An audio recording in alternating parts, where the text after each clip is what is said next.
nose into the camera, like a big weirdo. Hi, everybody. Hope you guys are having a good day, whatever you guys have been doing. We are here to play some more Dream Daddy. We're gonna finish up a couple more. Oh my god! Oh my god! Forgot to turn this off. A couple of more dates here. We have a couple of dads we still haven't finished up. So what have we gotten the endings to? We've gotten to the endings to Hugo, Damien, and Matt. Right? Yes. Those were our three main dads that we were trying to get. Who do you want to start with? I don't know. You want to do Dude Bro? Oh, you want Joseph? I think so. Well, because I feel like Craig and Robert we might need to redo some dates on because we didn't do very well with them. Yeah, well, Or Robert's last one we did pretty good. Yeah. Craig's. We could do Robert if you want. Yeah, we might need to redo Craig's whole thing because the second date didn't go as well as the first one, but we might be okay. I mean, we might as well just see what the endings look like. Okay. But let's go with Joseph, and let's see what we got here. So let's just reestablish ourselves. Community leader. He loves his wife. He wants to be a ship captain. He made us Margarita Zone last time we were on, so that's interesting. All right, I think we can figure this out because he's not that hard to really. Minister. He's not that hard to read. I don't think. Yeah. But we'll see. Pretty easy. All right, let's go. I'm sure. I can't commit. Can't commit. I don't want any of them. Where is my alternate daddy? I really want to see Joseph again, but after the weird encounter with Mary, oh yeah, I forgot about that. I don't know. He's my friend, right? I should be able to hang out with him and not be weird, right? Right? Computer pings as a message flies into my inbox. It's Joseph. You want to read it? Like, actually hang out. No manual labor, no impromptu therapy sessions with sad DJs, no kids, just you, me, and the open ocean. Wait, how are we gonna get on the open ocean? How are we gonna get on the open ocean, you might ask? Good question. Whoa. Prescient. What does that mean? I believe. I think he figured it out before you could ask. Oh, okay. If you're interested, I'll meet you down by the marina, and you can check out the goods, if you know what I mean. I mean my yacht. Let me know. Joseph owns a yacht? Oh, he's very rich. Woohoo! I mean, he has 4 kids, so he should have money. You would think, but on a freaking like youth minister salary? I don't know. I guess. Joseph owns a yacht? I'm surprised as you are. You've been holding out on me. Your only daughter, whom you've loved. What? Did you think that having me as a father would somehow afford you the fringe benefit of getting to go on a yacht? Oh god, I broke the camera already. Oh god, no! Help! Technical issues.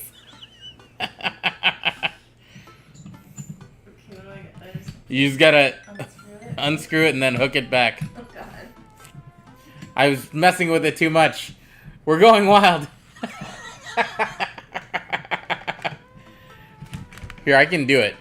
Just come back over here. No one's on camera now. Alright, go back. Okay. Go back over there. We're here, guys. We're here. Okay. Hey, guys. Fidget spinner. What? This is my exciting content for y'all. We have Iron Man fidget spinner, and now we have Snitch fidget spinner. Golden snitch. It's quite fantastic. There, that was my entertainment. Good work out of you. I was just trying to make it so that we were more centered. I think you guys have to... Alright, I know what I did. I know what I did. I messed it up. Anyway. Reset. Okay, I already read that. Yeah. So. What else did it get me?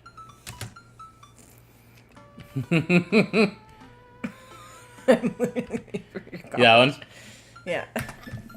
And how much does college cost? You guessed it, the exact price of a yacht. I would give up on all my hopes and dreams to live on a yacht. Sail the seven seas, grow a really long, gnarly beard, marry the ocean.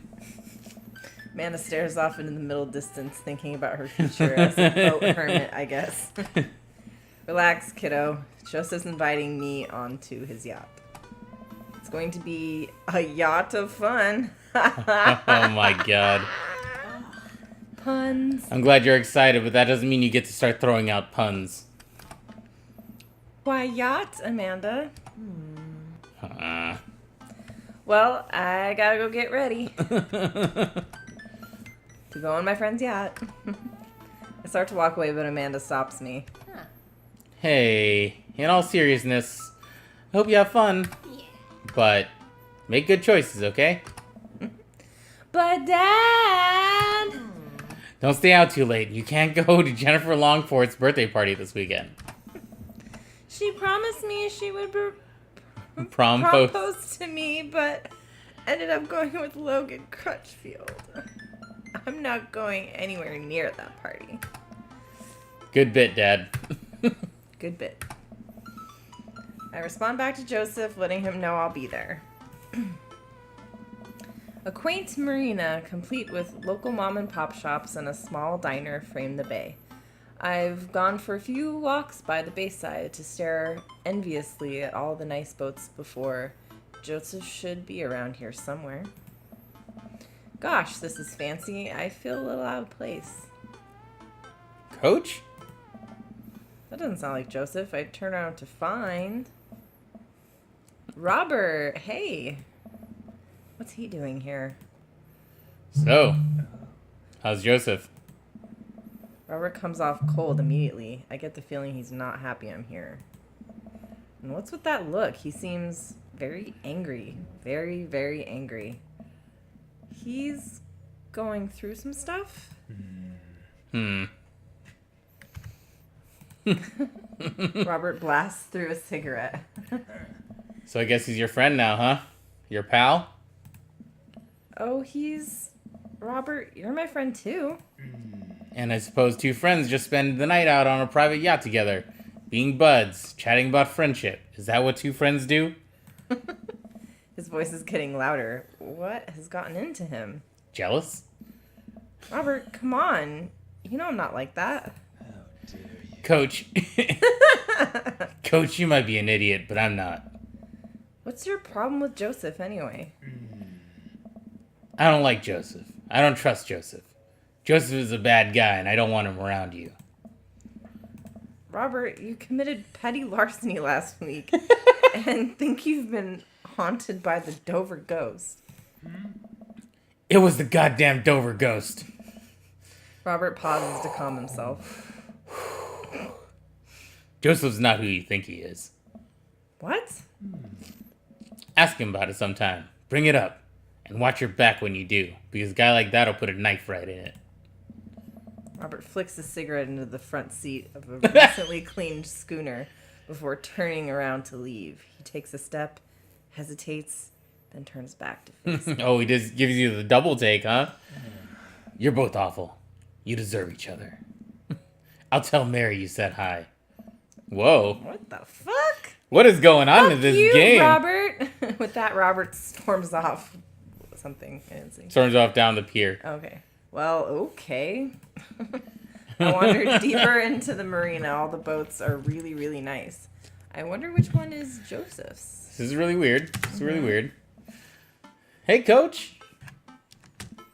Joseph, where are you? Up here. I look up. Joseph waves to me atop a huge yacht. Never been on a yacht before. You never forget your first. I glance at the name on the side of the boat. The St. Peter, huh?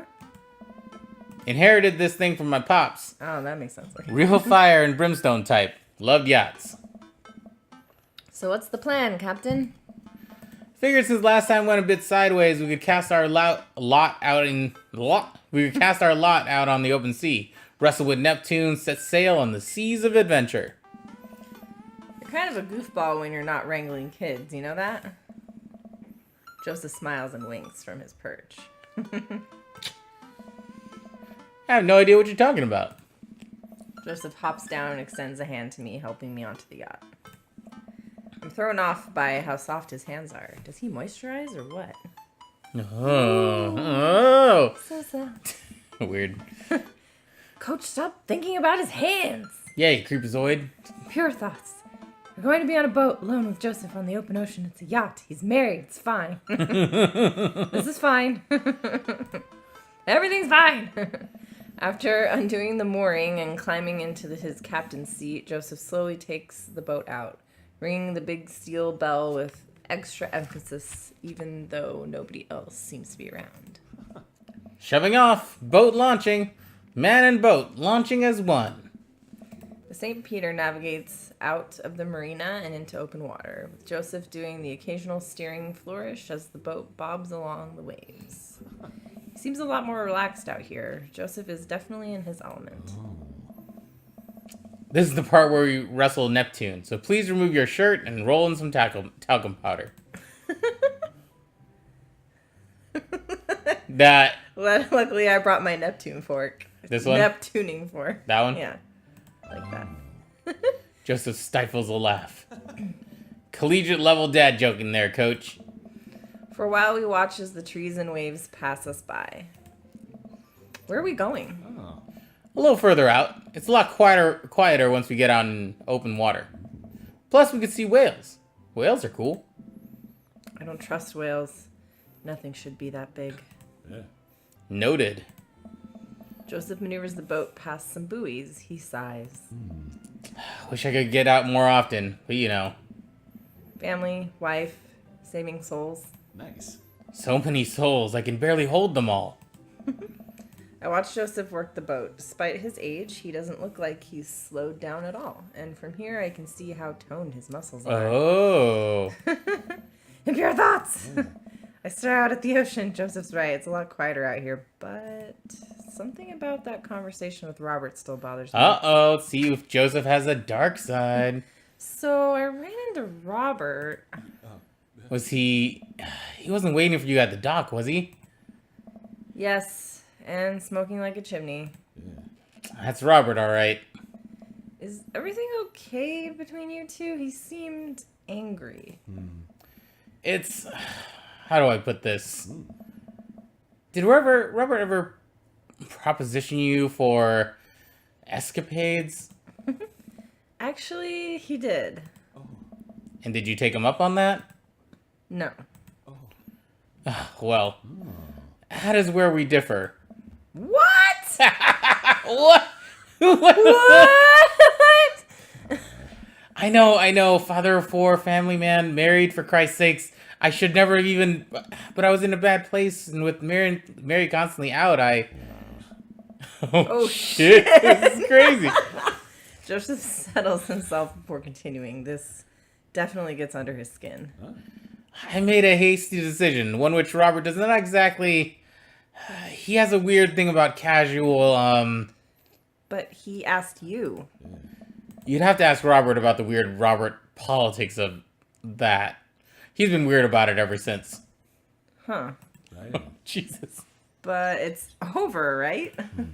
Oh, yes, absolutely. That began and ended on the same day. Well, okay then.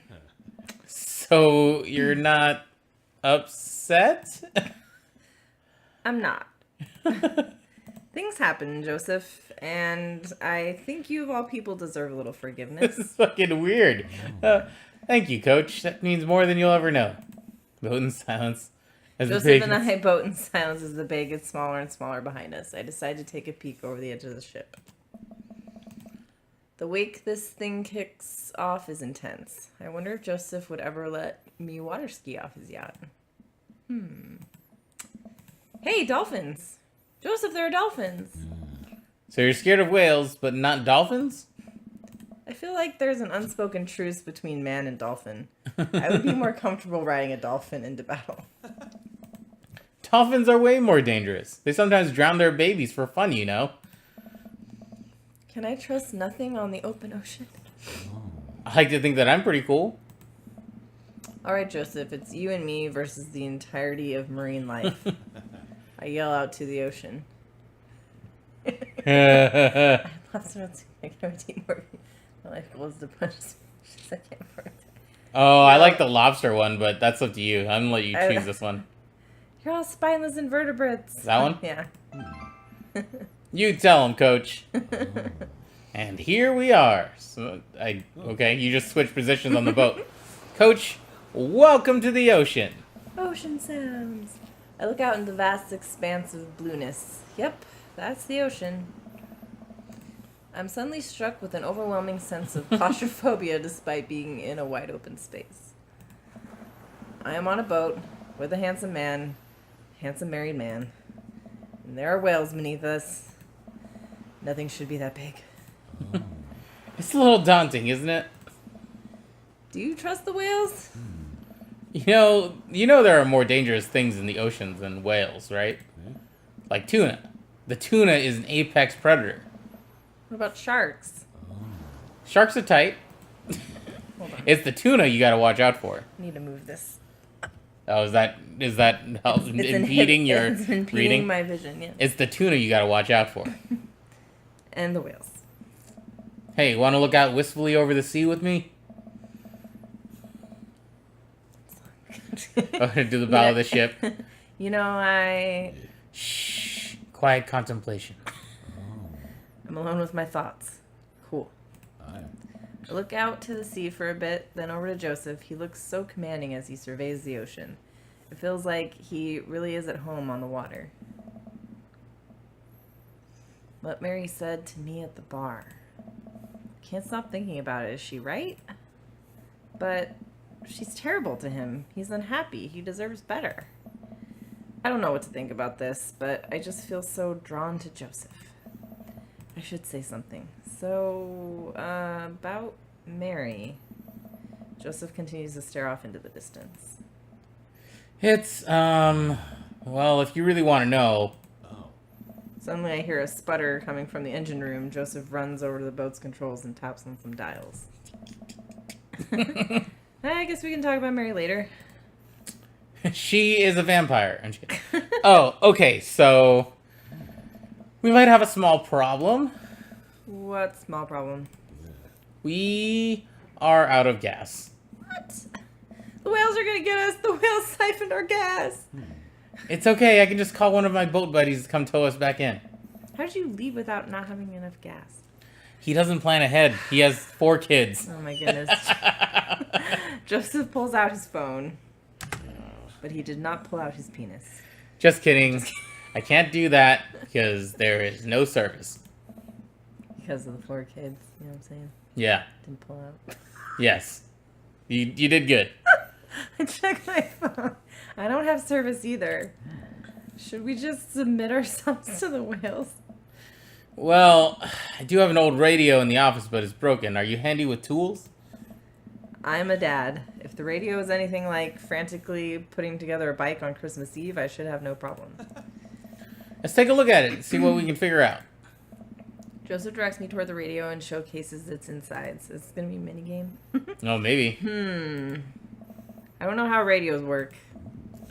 I think there's just some frayed wires in here. If we can reattach them, we should have a working radio in no time. We stare into the interior of the radio. I'm not entirely sure what I'm looking at. I don't think Joseph knows either. You know what? Let's just throw some stuff around in there and see what works. Yep, minigame. Minigame. MacGyver, that radio. MacGyver, that radio. Okay, we should probably connect some wires to things. Oh god.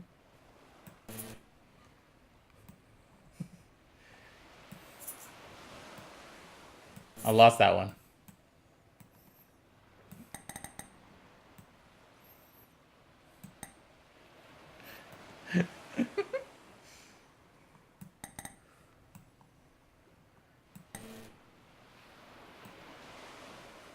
I'm just gonna put this over here. What does this do? What is that? Looks like it's a razor.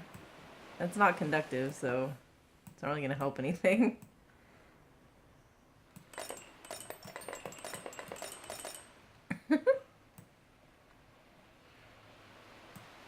What is this? Is this a piece of gum? Mm-hmm. Condom? Rubber ducky? I think you're missing something.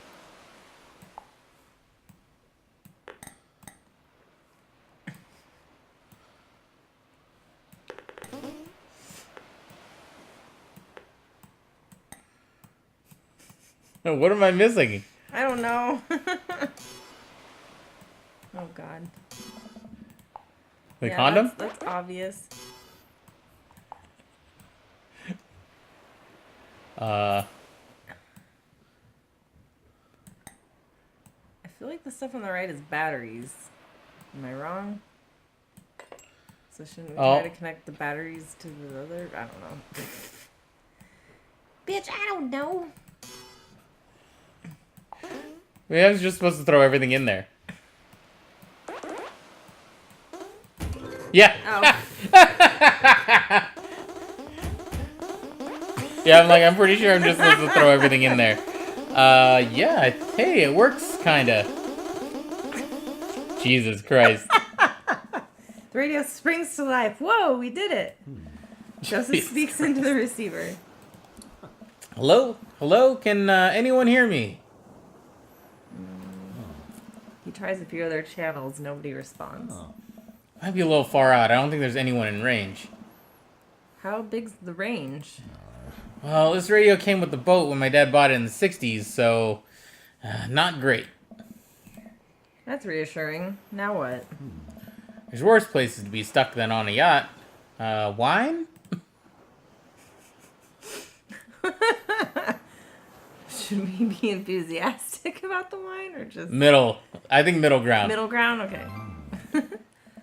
I keep a couple emergency bottles below deck. Want to grab some while I fiddle with this radio some more? Let's see. Oh, underwear. Look at it. How is this bed already disheveled? He just doesn't make his bed. I don't know. Let's see. Wine. It's got to be around here somewhere. Cabinet. Probably. Examine the lounge. It looks like there's some right on the table there. For an old yacht, this lounge is pretty high class. Wood panels on everything, leather couches. It's like an old Playboy photo shoot in here.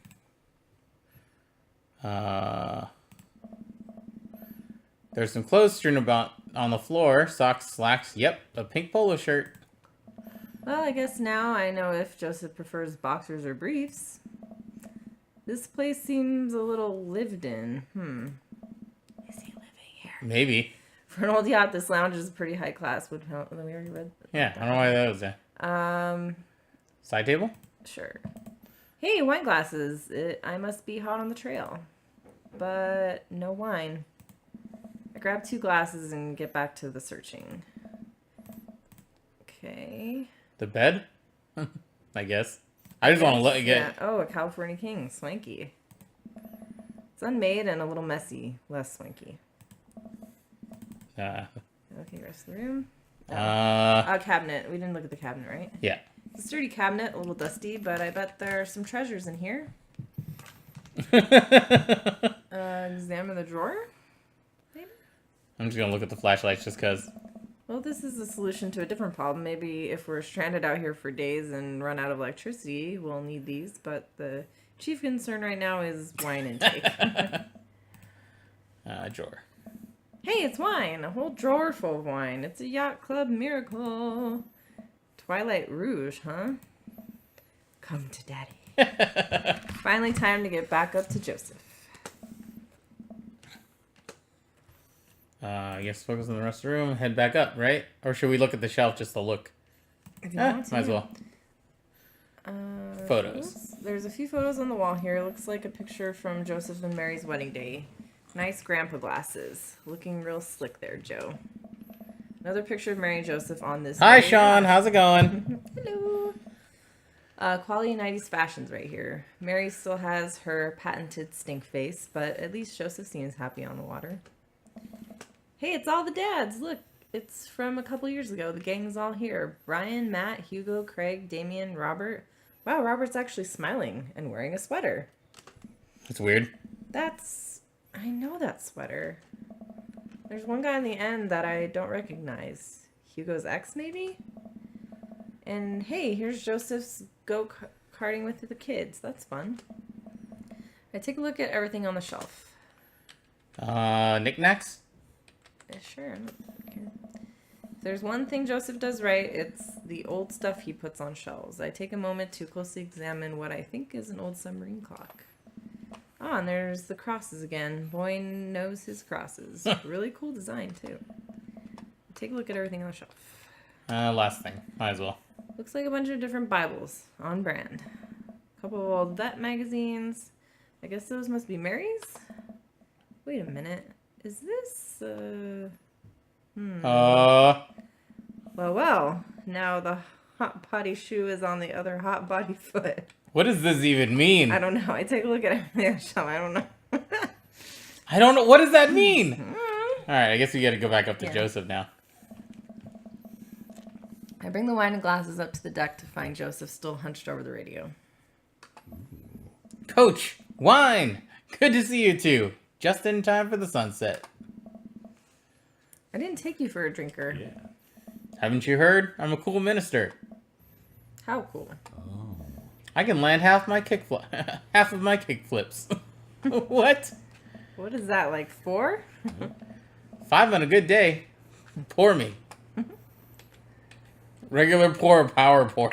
Power pour. Whoa! Okay, time to party. We clink our glasses and drink up. This wine's not bad. There's a hint of... Am I tasting grapes? You have a discerning palate. It might be grapes. Joseph and I lounge on the deck with our yacht wine, taking in the ocean air. The sun starts to dip below the horizon. We could be stranded out here forever. I can't think of anyone else I'd want to be stranded with. It's just you, me, and all those whales. So many whales. You're killing the vibe. Revive the vibe, coach. Generally, it takes 3 days and a gigantic stone door rolled in front of a tomb, but I think we can save it. Do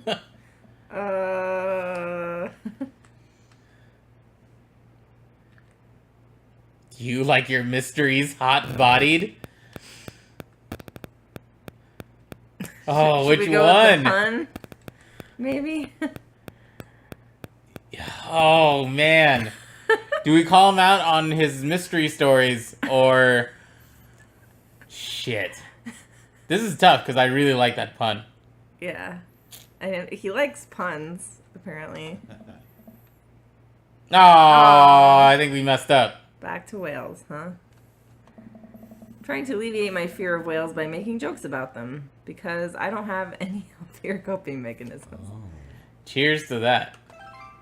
Oh, Still you liked like it. Still okay. liked it. I'm gonna go with mysteries now. Okay. Oh, Kirk Douglas. Oh, Kurt Douglas. Oh, Kirk Douglas. Oh, Cracker. It's a really rewarding series, Coach. Uh-huh. Look, you have fun with your word jumbles. I will enjoy the well-crafted narrative excellence of a highly regarded serial. Of sex books. Detective novels. Sexy detective books featuring a hard-boiled gumshoe who can't be held down by the law or by love, or by the mystery of the Spanish lover. You read them too? You have to really hit her stride around book 17. 17? I go to take another sip of wine, but stop myself. Is wine an acceptable beverage in Margarita Zone? That it is, Coach. All beverages of leisure are welcome in the Margarita Zone. This is almost what we wanted, right? No responsibilities, no worries, other than possibly dying out here. And the whales. But yeah, I'd say we were in the zone. Joseph and I clink our wine glasses again. To the Margarita Zone. Yeah. Wasted away again. If you have any salt shakers, we arrange them into a pentagram to summon Jimmy Buffett. Maybe he can save us. As a youth minister, I make pacts with neither the devil nor island jammers. If we're to get off this boat, it will be by the grace of God. Or Steely Dan. Amen. Our laughter dies down. We're both silent for a moment, looking in each other's eyes. Joseph leans closer. I feel myself doing the same. Oh, creepy. This is a bad idea. This is a bad idea. I can't help but feeling like this will only end up hurting someone else. Aw, this is sad. Kind of. His face is really close to my face. Oh. Coach, I have to tell you something. Yes. Mary and I are done. Go Huh? back. I think about the clothes strewn around the lounge, the undone bed. Are you living on this boat? I didn't want to mention it, but He sighs. Strolling back to the controls of the boat, I lean on the console. oh hey, thank you for following. Who followed? I believe it was Donna. Oh, cool. I lean on the Console. on the The console. next to him. Next to him. We're doing weird voices now. Sorry. I couldn't. Yeah. I was You just started trying to doing speak too fast. like I'm trying to think of the Bond lady.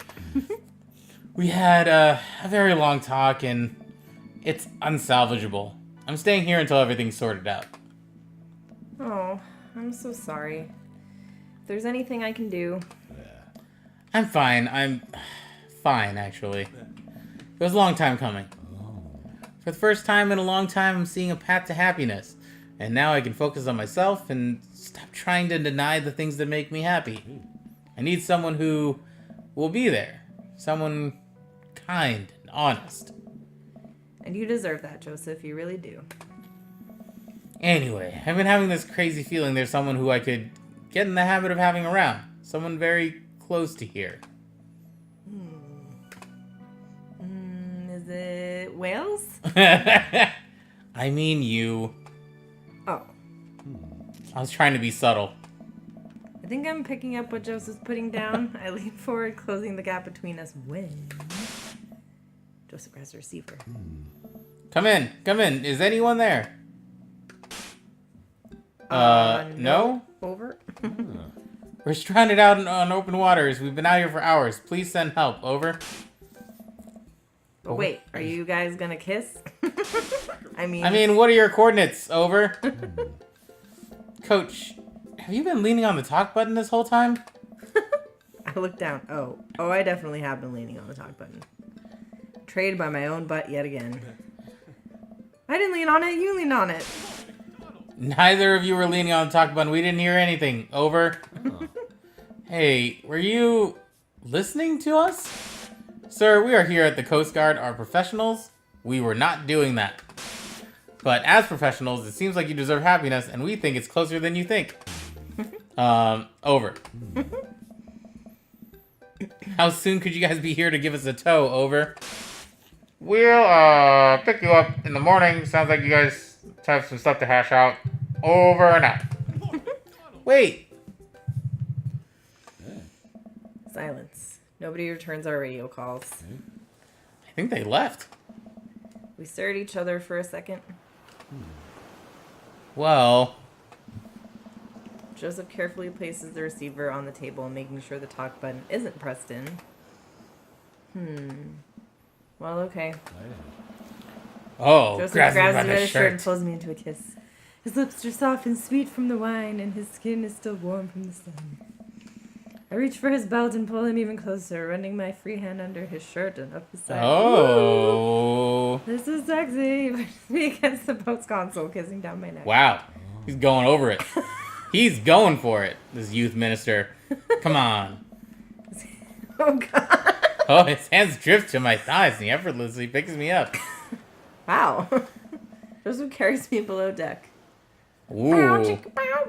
I'd be lying if I said I hadn't fantasized about this, but I didn't think he'd be so aggressive. Oh, I don't know. I wanted this for so long. Throws me Wow. under the bed. I let out a little yelp. Lots of time to kill, coach. We better get started. What? Oh, shit. This got a lot saucier than... This is the sexiest one we've had so far. Dot, dot, dot. Oh, man. I might have overdone it on the wine last night. Just a few more minutes of sleep will do just fine. Wait. I open my eyes to find Joseph's face a few inches from mine and arms slung around my waist. He's sleeping peacefully, his hair mussed and his lips still a little red. I think this is what I was talking about when we discussed Margarita Zone. Jeez. Finding a little perfect moments of joy, like the way the light falls across Joseph's face, or how he's still holding me tight, even in his sleep. I'm very tempted to curl up closer to him and keep sleeping. But I know the Coast Guard will probably be here soon. I'd like to be wearing clothes when that happens. I nudge Joseph. It takes a couple of shakes before he blearily opens his eyes. When he notices me hovering over him, he breaks into a huge grin. We should get dressed. Joseph pulls me in for a kiss. Do we have to? Another kiss. Stop trying to tempt me. You hussy. Fine. Coast Guard eventually shows up and tows us back to the bay. They thankfully keep their comments to themselves. Joseph And I assume? Yeah, step off the yacht and he walks me to my car. Oh. I had a great time. Me too.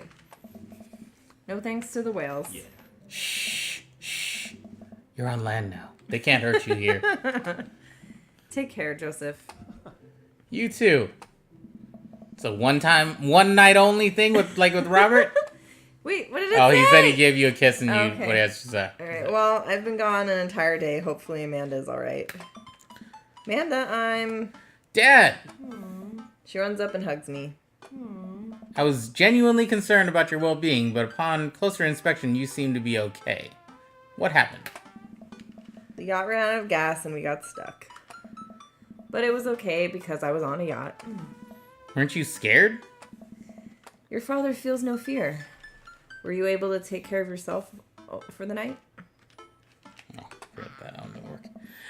Yeah, just did a ton of drugs, vandalized a few cars, and then embezzled some funds from my school. All in all, pretty low-key night. Where'd you learn that from? I learned it from you, Dad. Well, if you did, you would have funneled those funds through a legitimate cash and carry business, fudging the books over the course of years so you don't arouse suspicion from the feds. Rookie mistake, Panda.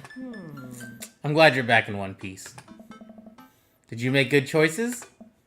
Yeah. I think I did.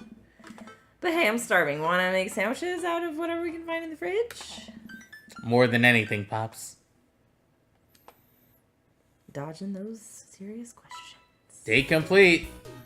Oh. We got very low stats on prayer. Yeah. All right. Margarita Zone achievement unlocked. All right. So what happens now? Phew. What? Yeah, this is Oh, it's the same- we've seen same this part thing, before. okay. Something fishy, blah blah. We're just trying to get through this part because we've already seen all these. Yeah. This is the party that he throws for her graduation.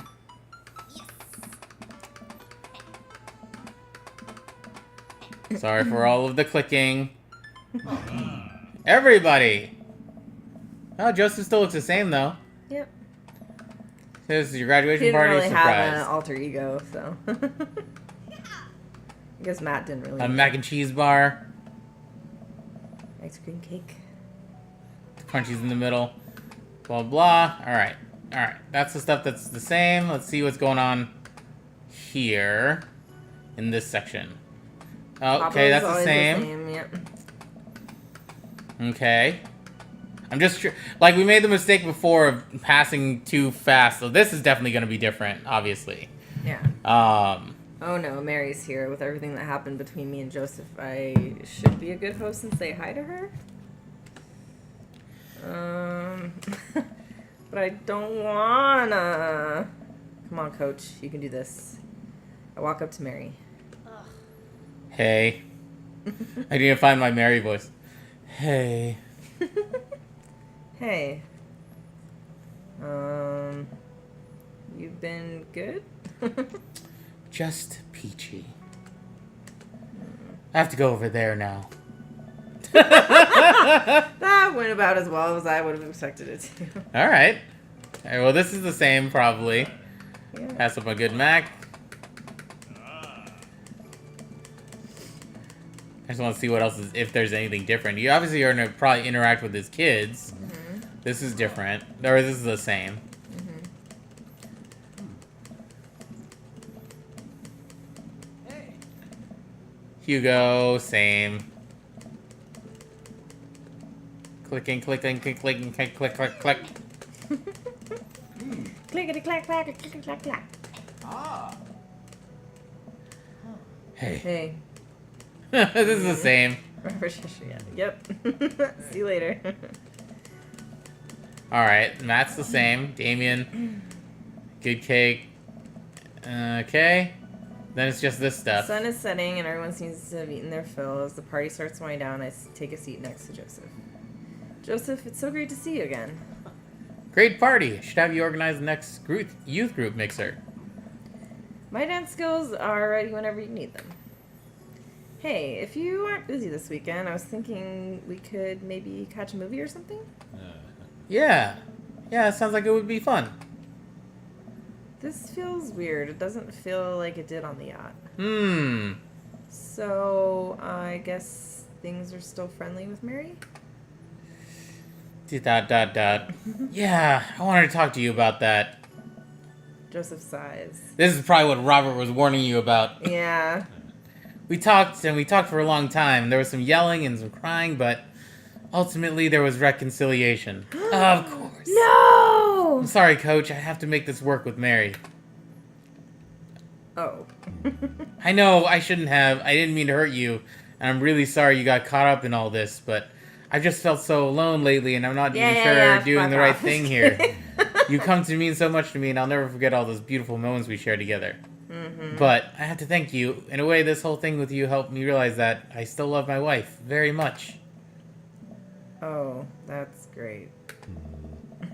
I know this probably isn't what you wanted to hear, and I'm so sorry if you were hoping for something different, but this is where my life is, and I need to do right by my family. Fucking had sex with me, and then you just left me by myself. You took me out on a boat!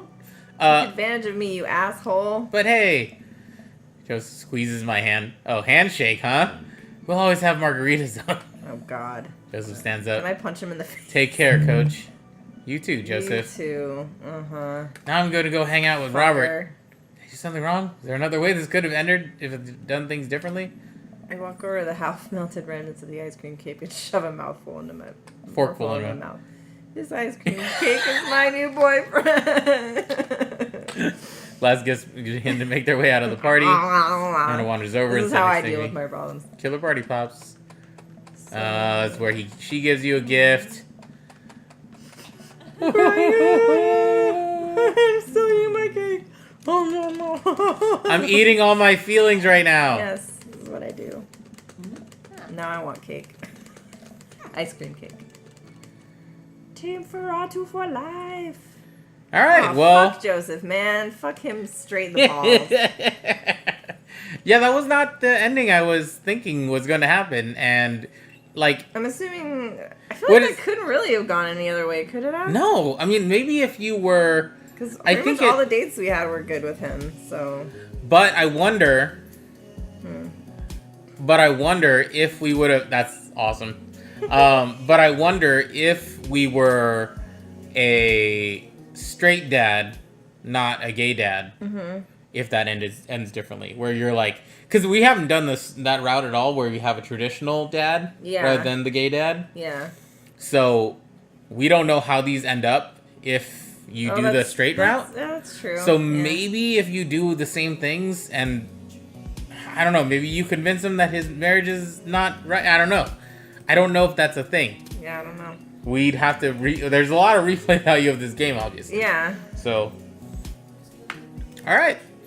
Let's move on to the next I dad. think I want to go with Robert. Robert this time? Yeah. Since Robert made a guest appearance in this one? Yeah. All right, let's do it. I want to see Dangerous Robert. how this ends up. I am sure.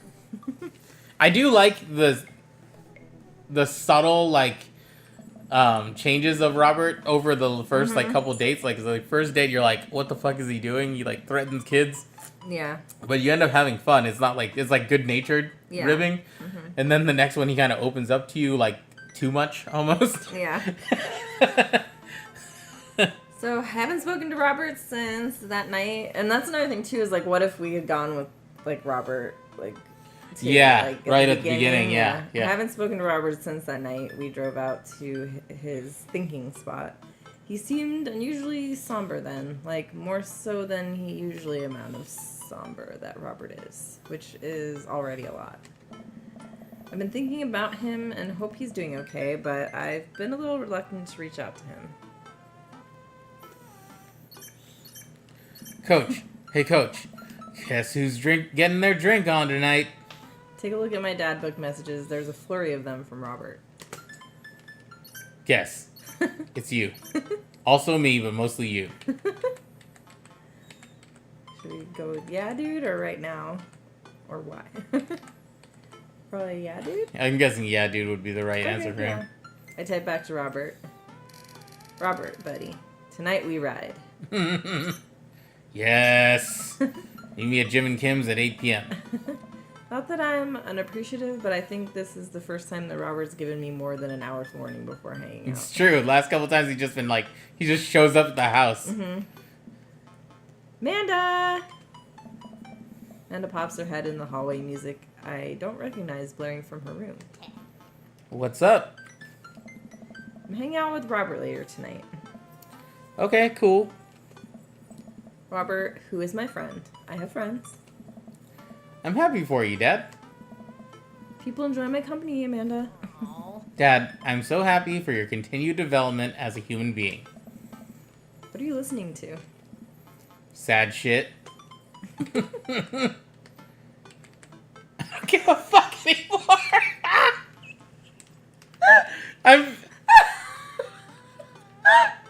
I'm really close to hitting that. No, don't. I kind of want to. Hold on, I'm just gonna save it right here for a moment, and then we'll come back to it. I just want to say it. I just want to see. Amanda Lang. You know what? You're an adult now. I gave it an earnest effort for all 18 years of your life. Go forth and swear. Fuck yeah! I love that. I really hope I don't regret this later. Let Amanda say censored. I love that. That's awesome. Amanda goes back into her room and turns up the volume onto her sad shit. That's so funny. I put on my going out coat and walk over to Jim and Kim's. I spot Robert leaning against the brick wall smoking a cigarette. As I get closer, I realize that he looks a little different. Cleaner, I guess. Seems like he combed his hair and his clothes are less wrinkled than usual. Hey, Hey, can you take a shower just for me? I'm working on my relationship with existence. We both stand for a second and don't say anything. Robert finishes his cigarette and abruptly goes inside. I follow him. Guess we're doing this. By the time I get inside, Robert's already at the bar ordering 2 whiskeys. I spot a booth in the back and claim it for us. Robert slides in and hands me a glass. To us? Ooh, I don't know. Does he like the forward thing or? Yeah, let's do it. Here's to us and all the property damage and petty larceny that we may commit tonight. Oh yeah, he's gonna like that. We clink whiskeys and I watch him sip his, rather than his traditional approach of slamming the whiskey back as quickly as possible. So what's the plan for tonight? Hit some other bars, maybe grab some pizza. I think that'll kill some time before we go burn down that old abandoned house in the woods. It's definitely not as fun if it's abandoned. Mary pops over the back of the booth, a glass of wine in her hand. She punches Robert in the shoulder. Punch. Where was my phone call? Sorry, figured you were busy sinking your teeth into some poor sap. I am. He's right here. I look around the booth to see a guy Sitting across from her, sorry. sitting across from her. You replacing me with the new kid? Mary, I could never replace you, whether I wanted to or not. Mary leaves her booth and slides in next to Robert. The guy she was sitting with looks mildly relieved. She eyes Robert's clean-pressed clothes up and down suspiciously. What? What, do you got a court date coming up? He never convinced the jury. I like that. Yeah. You would have to shave first. Seriously, though, what's up with you? Robert stares down at his drink, suddenly looking serious. It's Pappy. Doctors say it's cirrhosis of the liver. I told that old bag of bones to quit it with the sauce, but it's all he's ever known. Especially since Ma's gone. Wow, this is getting dark with Robert real fast. Mm-hmm. That's why I invited you out tonight. Just didn't want to be alone. No. Oh, come on. Coach, don't be an asshole. You know the one thing Robert doesn't joke around about is his Pappy. Whoops. How would he know? Yeah. They're giving him 2 months. I gotta help him straighten out his affairs. Robert, I'm so sorry. Robert takes a long look at his whiskey, eyeing it in the dim glow of the bar's lights. I look at his life, and then I look at mine, and I know history is just doomed to repeat itself. Oh my god. I'm just kidding. He's retired with his new girlfriend in Acapulco. They watch sunset every night. Probably screw like donkeys. Fucker. Wait, aren't rabbits the ones that screw a lot? Oh, sorry. Didn't realize you were an expert on which animals screw a lot. Please stop saying the word screw. Robert finishes his drink and slides it away from him. He gets up out of the booth. Me and Coach are gonna hit the bricks. You coming with? Mary casts one last glance at the sad sap she's been hunting and downs the rest of her wine in one gulp. This place is dead anyways. Ugh, why does she have to come? Fuck Mary. She was nice on the Damien one, kind of. Oh, yeah, I guess.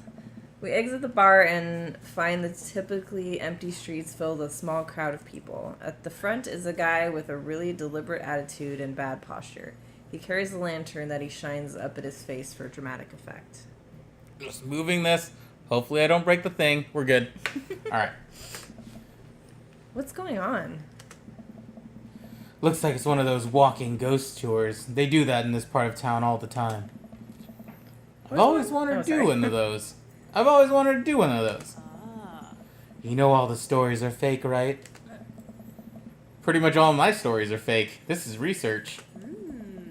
Robert makes a beeline toward the back of the group. He turns around when he notices that I'm not following him. Come on.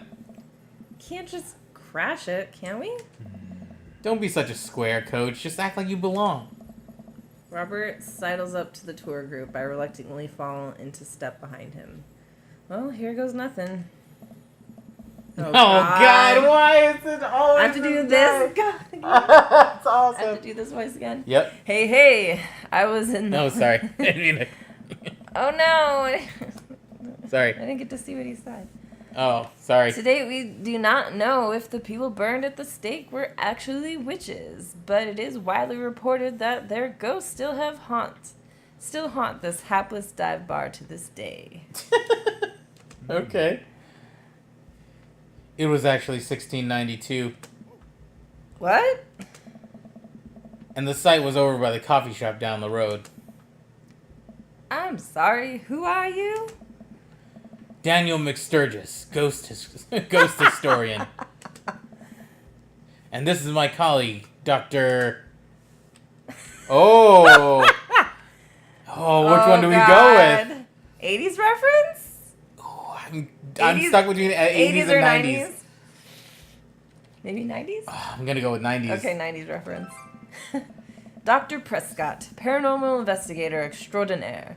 We're touring America's most haunted locations as research for our new book. You may have seen our guest cameo on Paranormal House Hunters Extreme Edition.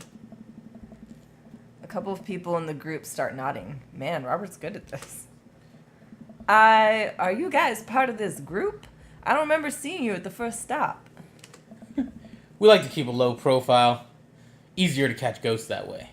Hey. They've definitely been here. Been standing next to them the whole time. Oh, I might have fucked it up. Alright, we're fine. Thank you, random lady who I do not know. As I was saying, the epicenter of paranormal activity can be found at the Coffee Spoon, over there.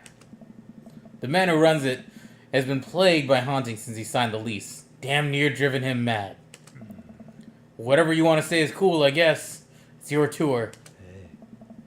Man, I didn't know that about Mary. Or No. about Matt. Wait. Robert's making this up. The rest of the tour group listens intently to Robert's every word. I think the tour guide can tell that he's losing the group. He seems to be getting flustered. It's so funny. Thank you for your contribution and knowledge, Mr. Mixtergis. Let's move on to the next haunted location. Ridiculous. Robert, Mary, and I follow the group down the street. That tour guide shirt is cool. Yeah, everyone in the group gets one if we make it to the final location. I turn to Robert and grab him by the shoulders. I need that t-shirt! Well, guess we're in this for the long haul then. Just follow my lead. Don't arouse too much suspicion, and we'll have cool ghost shirts in no time. All right.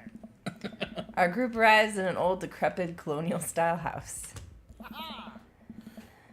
A quick pause in the tour. My name is Quinn, but most people on the ghost tour circuit call me Tour Master Quinn.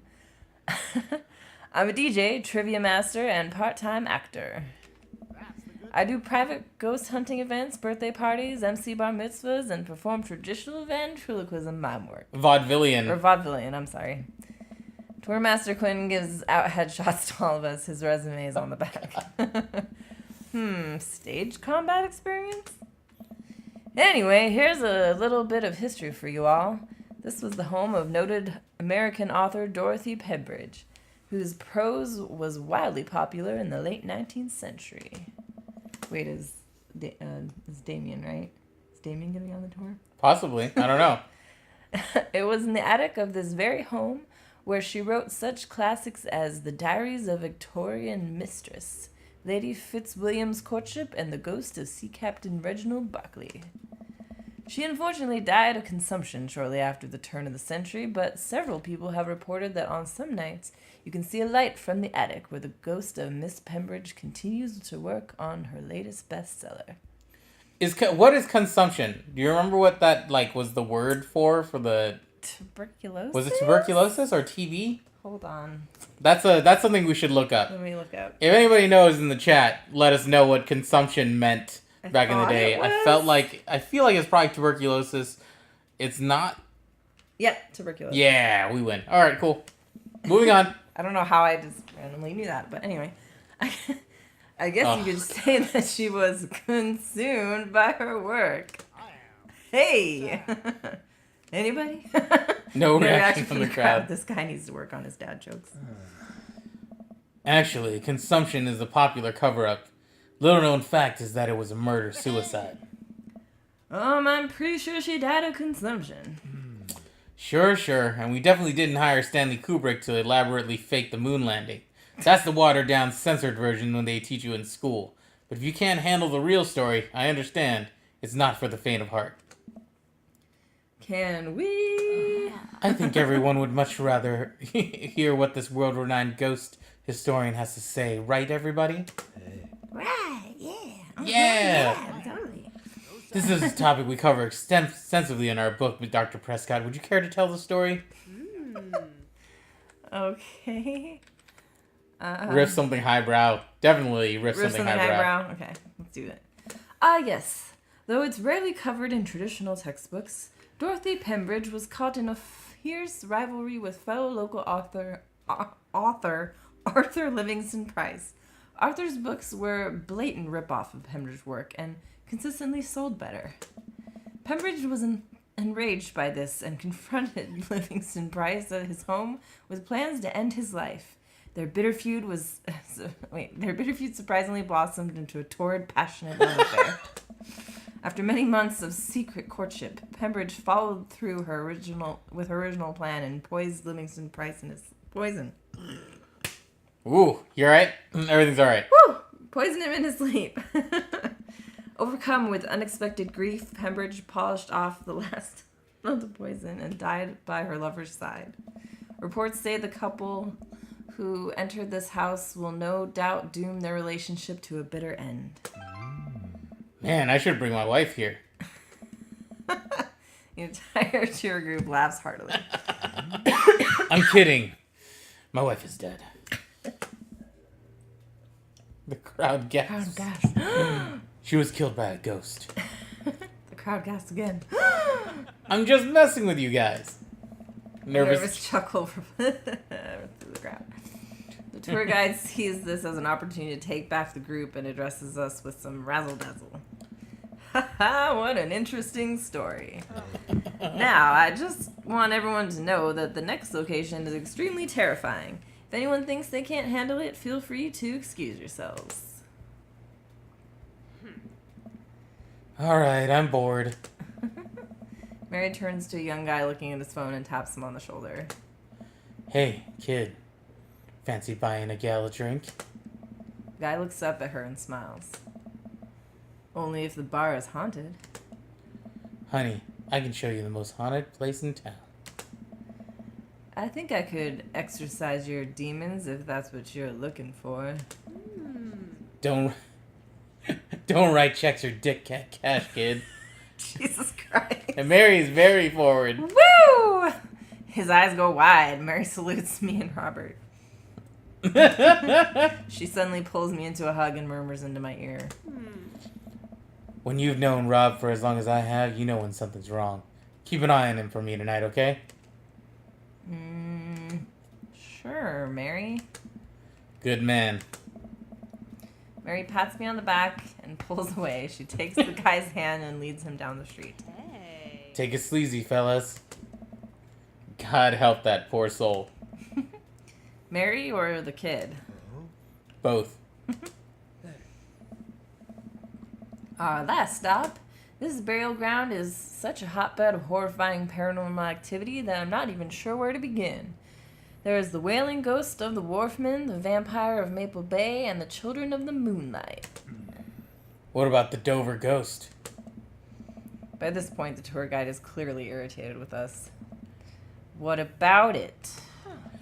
Oh, nothing. I just think it would be a crime to come out all this way to the cemetery, the actual origin of one of New England's most notorious paranormal entities, and not even mention the infamous Dover ghost. That's not a real thing. This is absolutely not a real thing. I think someone needs to brush up on their paranormal history. I know tons about paranormal history. I know every ghost story in this area. I can guarantee there's one you don't know. Robert looks over at me and smiles. Would you folks care to hear the tale of how Prescott and I met? That's the good stuff. No. Tucker shushes me too. Tour guide. I'm so sad. Okay, fine. Tell the story. You hear what he said? He's like, I am so sad. That's the best little background. Yeah. Well, it was a dark and stormy night. I wasn't always a paranormal investigator. Way back when, I was just a Bible salesman. Carnival Barker! Oh. It's tough. I want either Bible salesman or Carnival Barker. I'm gonna go with Bible salesman. Okay. You think? Sure. Traveling around the state, not only spreading the good word, but becoming closer to the man upstairs myself. I happened upon the quiet town of Maple Bay quite by accident, but little did I know the city has a dark side. Now, about the same time, I was just starting out as an apprentice to a rather famous ghost hunter, who was an old family friend of mine. I carried the equipment, operated the EVP machine, all that. Wait, Yes? who was this famous ghost hunter? Well, I don't like to name drop, but Georgia Mathers.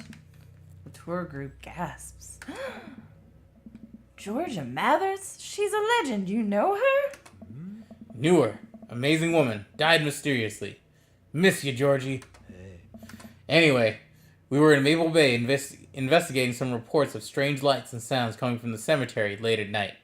Now, we had been warned by the old crypt keeper that this place was highly dangerous, but Georgia was never one to shy away from adventure. We camped out in the center of the cemetery for 3 nights straight. We endured your so-called wailing watchmen. Wailing ghosts of the wharfmen. Whatever. Your stupid vampire was just a teenager in a mask. But the Dover ghost, man. Tell him, Prescott. So, there I was, just walking back to my hotel after a long day of... Telling about your Bible salesman. selling Bibles. Saving souls and selling Bibles. Also saving a couple Bibles, but never selling any souls.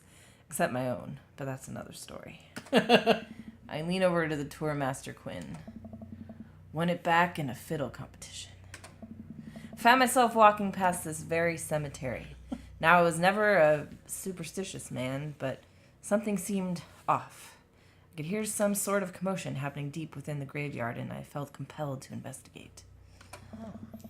And thank God you did. Georgia and I were conducting a seance at the mausoleum.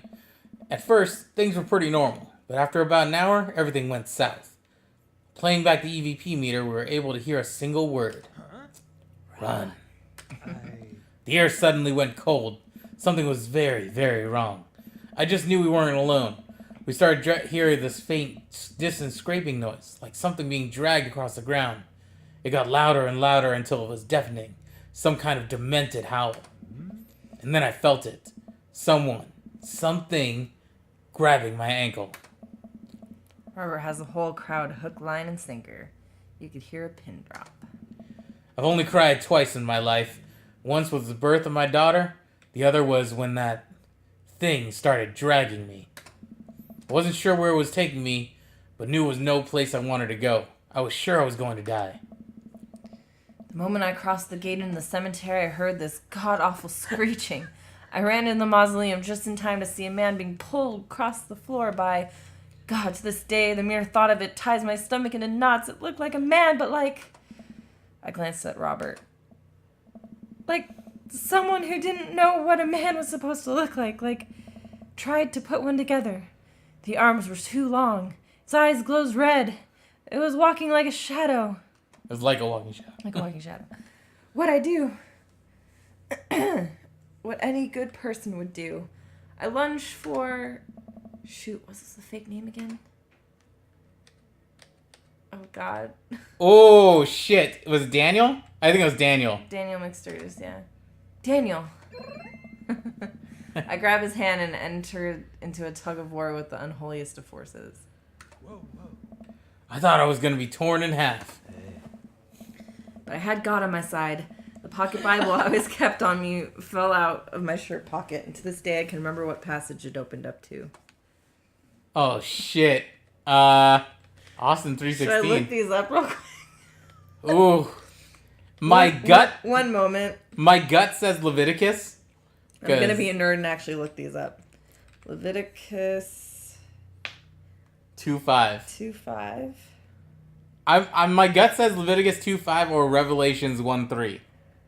Okay, Leviticus 2:5 is, if your grain offering is prepared on a griddle, it is to be made of the finest flour mixed with oil and without yeast. Okay. Oh, and I can just look up stuff from here. So then the other one is Revelations 1:3. We're being nerds and looking this up because I want to find the best answer. Austin 316 is Revelation. awesome. 1:3. 1:3. Okay. Blessed is the one who reads aloud the word of this prophecy, and blessed are those who hear it and take to heart what is written in it, because the time is near. Okay, That's I a like good that one. one. Okay. Ecclesiastes 12:7. Ecclesiastes. There you go. Ecclesiastes, 12:7. Okay, 12. Oh, there's a lot. 12. Okay. Oh, Yeah. This is a lot of looking up. It didn't give me an option to pick it, so I'm just going to go to it. And the dust returns to the ground it came from, and the spirit returns to God who gave it. Ooh. That's a good one, too. And Austin 316 is not a real thing. Austin's, yeah. So, what was the other one? So that was, and the dust returns to the ground it came from. Something about a prophecy. Hold on. So the other one was Revelations 1:3, which is something about a prophecy. And I think that Ecclesiastes one is better. You think that I think one's so. better? Okay. You want to go with it? And the dust returns to the ground it came from, and the spirit returns to the God who gave it. And shall the dust return to the earth as... Oh, sorry. Then shall the dust return to the earth as it was, and the spirit shall return unto God who gave it. I have no idea where Robert pulled that verse from. With a horrifying growl, the entity finally relented, and Daniel and I collapsed onto the ground, exhausted. We were both covered in blood. That damn creature clawed into my chest. Got me real good. Had to get 16 stitches. Robert pulls down the collar of his shirt to reveal a long, wicked scar across his pecs. And that's how I got this scar. I followed Georgia Mathers to the ends of the earth. We faced exorcisms, demons, poltergeists that threw our equipment across the room, but I'd never seen Georgia so scared. She was never the same after that, and neither was I. Watching what happened to Daniel and Georgia shook my faith, but I came out of that experience a better man and a better friend. And we've been brothers ever since. Tour group gives us a round of applause as Robert and I share an emotional hug. As he embraces me, I can smell the cologne on his neck. Wow, Robert does clean up good. I find myself lingering a little too long on the hug. The tour guide seems to have bought it. Even he's wiping tears from his eyes. Thank you. It's been an honor to be able to share our story. Be sure to watch out for our book. Paranormal Excursion of the Supernatural Ice Road Ghost Riders. I saw a demon, the shocking true story of seeing a demon, or the brother's guide to the hottest ghosts. The bros guide. I don't know. He said we're brothers. I'm gonna go with the bros guide. Okay. I just think that's funny. Robert has to suppress a laugh at that one. Hey, Well, I think you both definitely earned your t-shirts. The tour guide hands us the coveted t-shirts. He then slips us both his business card and leans in close. that's the good If you guys are ever in need of a professional actor, balloon animal artist, Elvis impersonator, or nude model, please don't hesitate to contact me. You got it, buddy. I think this actually, the other one was, blessed is the one who reads aloud the words of this prophecy, and blessed are those who hear it and take heart what is written in it, because the time is near. Was the other one. That would have been okay. But yeah, I guess the other one was more like Yeah. unnerving or whatever.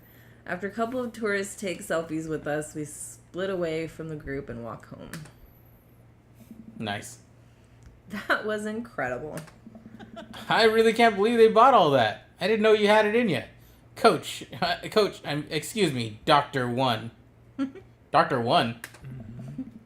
That bit about the pocket Bible was aces. Although, giving the Dover Ghost glowing red eyes was a little cliche. And the Kubrick conspiracy theory bit, wasn't it? Wasn't Oh, was it? all a part of the character. Well, we got the shirts out of it. We arrive in front of Robert's house. Want to have a drink? Maybe it thought we said we were the first Doctor Who from the 80s reference. No, maybe, Not the yeah. 90s one. Is that even a question? Or are you trying to poison me? Is that even a question? I would go with you trying to poison me because you told that poison story. Oh, it's true. I know where this goes, Small. I know the steps. 1 second I'm sipping delicious aged scotch, the next I'm foaming at the mouth and you've taken over the throne. Long live the king, baby. I'm telling you. Oh, shit. Robert, His house is kind of a mess. Robert leads me inside, and I can't help but think about what Mary said to me. Robert did seem a little bit off, but that completely disappeared when we were joking around about the ghost tour. Or with the ghost tour. I don't know. He's hard to read. Yeah, because he has no emotions. Guy is a robot.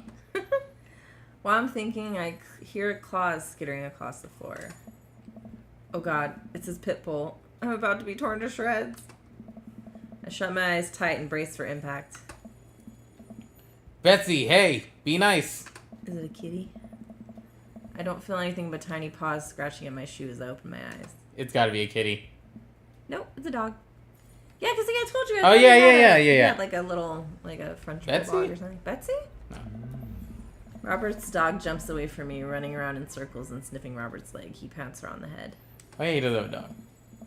Hey, that's not a pit bull. This is the cutest, dumbest Boston Terrier I've ever seen. Betsy! Betsy, you're not a pit bull. And you weren't taken by the Dover ghost. Betsy's made her tougher stuffer than that. Ain't you, girl? Betsy rolls over for some well-deserved belly rubs. I just keep a picture of a large pit bull in my wallet in case of emergencies. Comedic emergencies. We make our way to Robert's living room. For a quiet man with arguably the oldest pickup truck that can be legally driven, his place is amazing. There are sleek, modern appliances throughout the room, with a big flat-screen TV mounted on the wall. He has shelves upon shelves of DVDs. Guess he wasn't lying about being really into cinema. He pours us both glasses of whiskey from a well-stocked bar in the corner, while Betsy curls up on a pile of cushions. So, how did you really get that scar? And don't tell me you got it fishing for Alaskan king crabs in the Bering Sea or something. You've trained me too well. Robert laughs and takes a sip of his drink. Drinky. My daughter and I were riding our bikes. I hit a rock, flew over the handlebars, then we went to the hospital. That's it. So he does have a kid. Not a very interesting story. I've never heard you talk about your daughter. Well, I have one. That's her. He points at a picture on the wall of a very serious little girl with dark eyes. Yep, that's definitely Robert's daughter. So the thing is, I'm like, they call him a daddy, but he never talked about his daughter, yeah. How old is she? 25, 26, not too sure. Does she live around here? No, Val lives back home in Brooklyn. Works at some new media online magazine thing. Makes buckets, though. He suddenly seems really serious. Probably shouldn't have pressed him about it. Hey. You like Santana? Yes. I do. Sup? Great. Robert puts on Santana, then takes a seat on the couch. Who doesn't like next to him. Santana? Who's this cynical person who doesn't like Santana? He suddenly downs his drink in one gulp. Hey, are you alright? Yeah. Robert leans in and kisses me, the taste of whiskey burning my lips. I'm surprised at first, but slowly relax into his arms. He pulls away slightly, his lips barely brushing against my mouth. I am now. Oh. I can't say anything, at best manage a sigh. Robert leans in again, kissing me harder. He pulls my bottom lip between his teeth and bites slightly, sliding a hand under my shirt.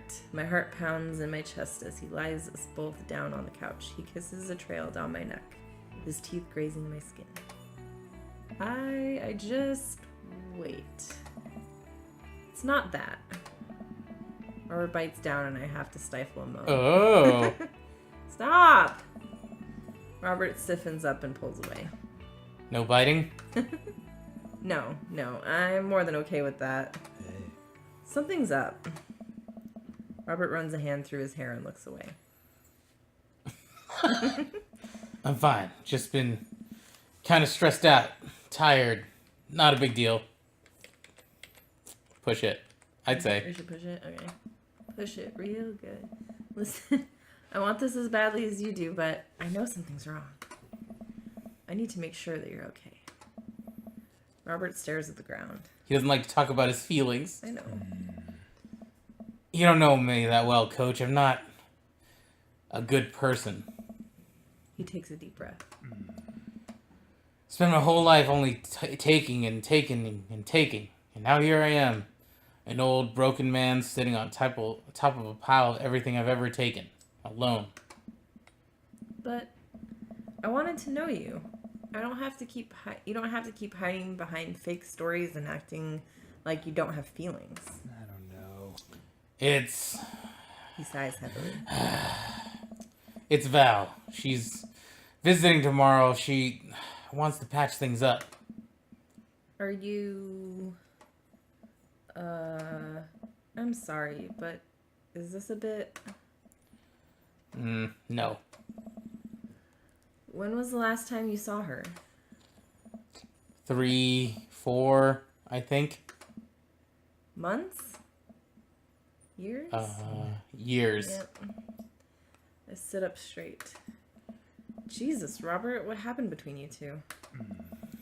I don't want to talk about it.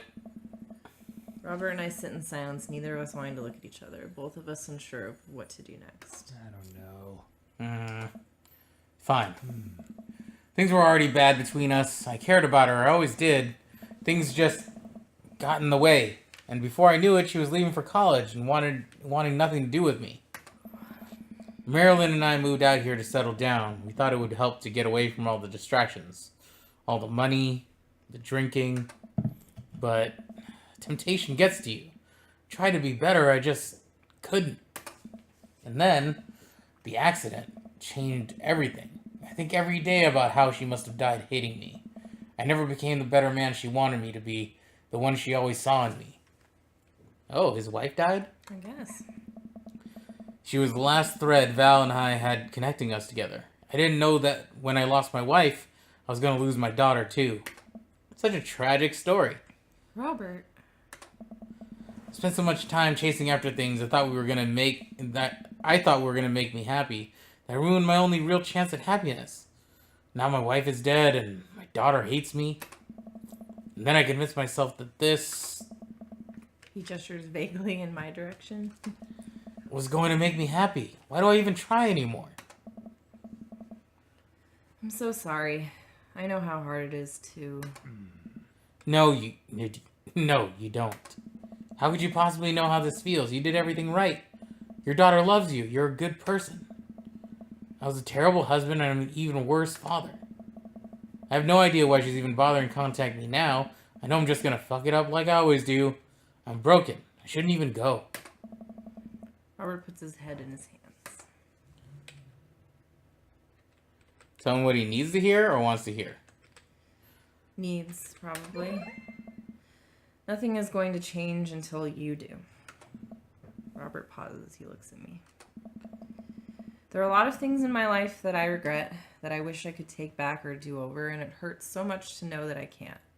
But what I can do, and what you have the privilege of doing tomorrow morning, is to wake up and try to be a better person than you were the day before.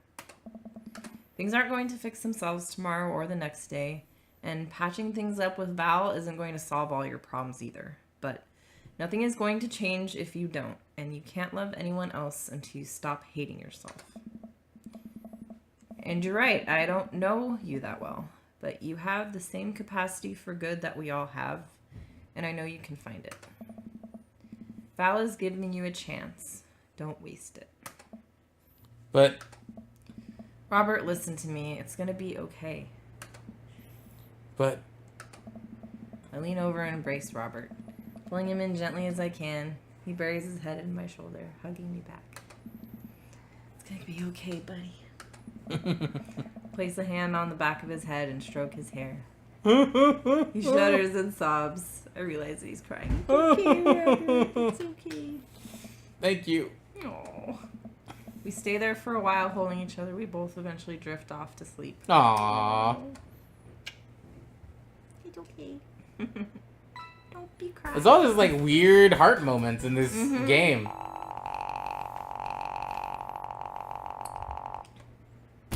Hey, yeah. Does he say anything?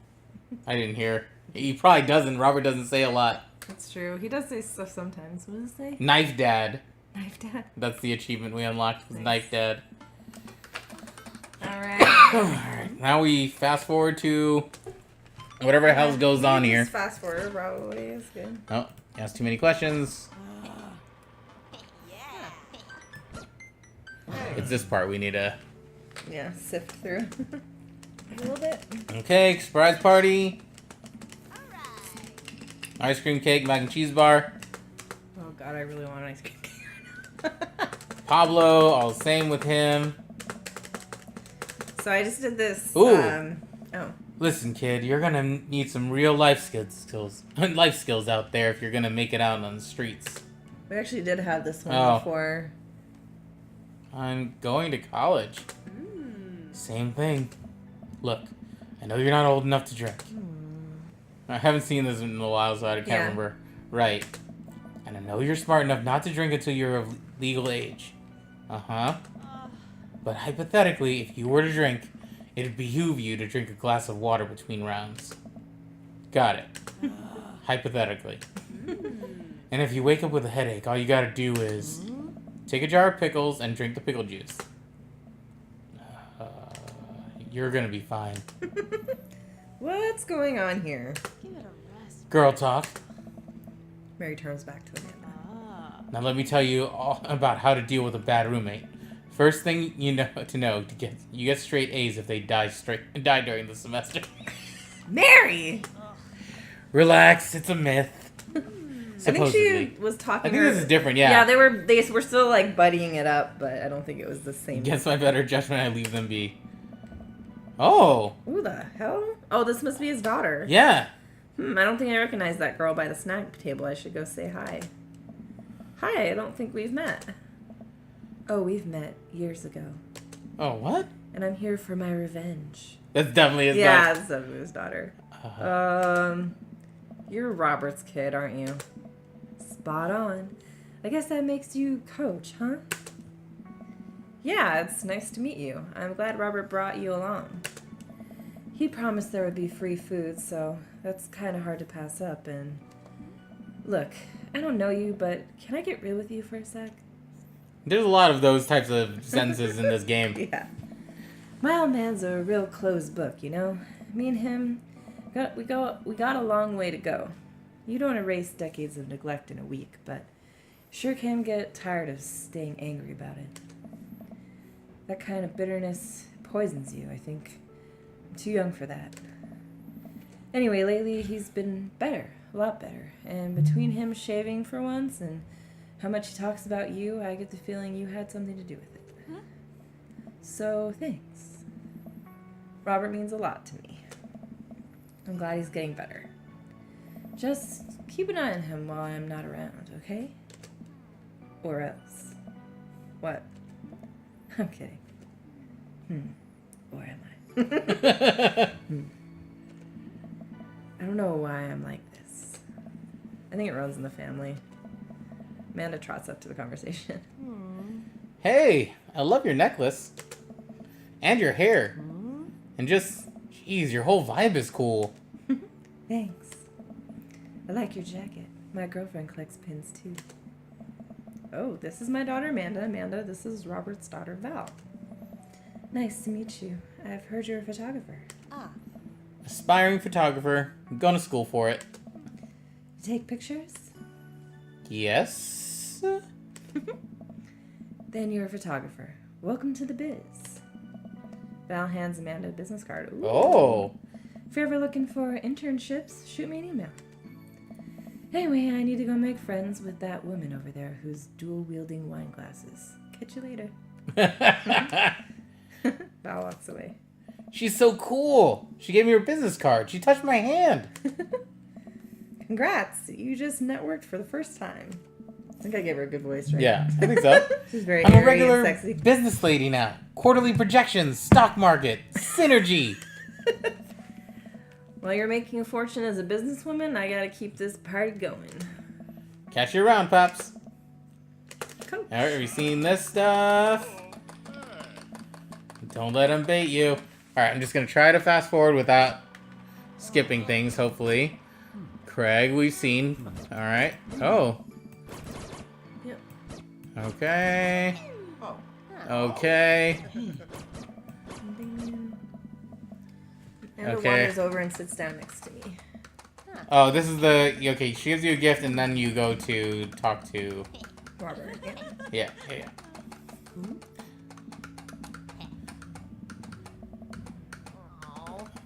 Break so much stuff. Someone's been waiting to talk to you. Alright, here we go. Take a seat next to Robert as the last guests make their way out of the party. Hey. Hey. Robert gestures vaguely to the snack table. This is like his normal ending. Good stuff. Yep. So, had a chance to talk to Val. She physically threatened you? Yeah. That's my girl. She said you've been doing better. Trying to work on the vices. I also showered today. You sit in silence for a moment. You know, every day for me is a battle against my own self-destructive habits. But lately, it's gotten a little easier.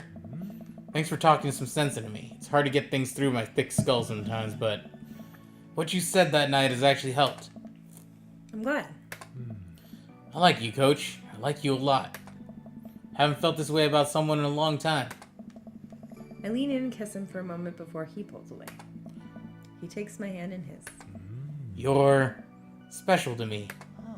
But I have some stuff I need to work on emotionally before I can get into anything romantic with you. You deserve better than who I am right now. I need to be on my own for a bit, figure some things out. No.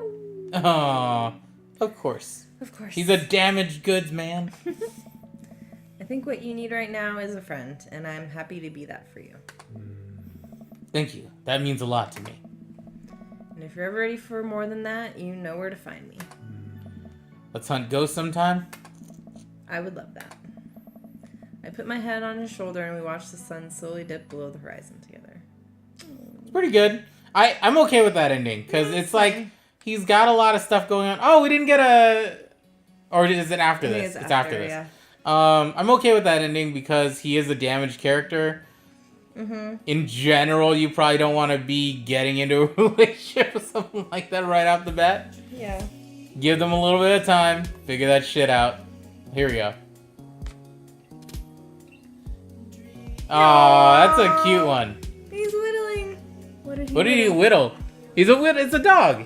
Oh. It's a little dog he has. Oh, cute. I like that a lot. All right, I'm cool with that ending. Yeah. Did you want to do any other ones? Do you want to take a break for a little while? Come back to it? Yeah, we can take a break. All right. Well, we are going to take a break from this. Thank you guys for coming in, saying hello or anything. Hope you enjoy this one. And we'll be back to do the last two dads, which I believe... Let me just take a look as we go back to the dad book. I believe it's just Craig and Brian. So those will be fun ones. And we'll go back to those momentarily, or in a bit when we get back. And do another one. Alright, we'll see you guys in a little bit. Bye.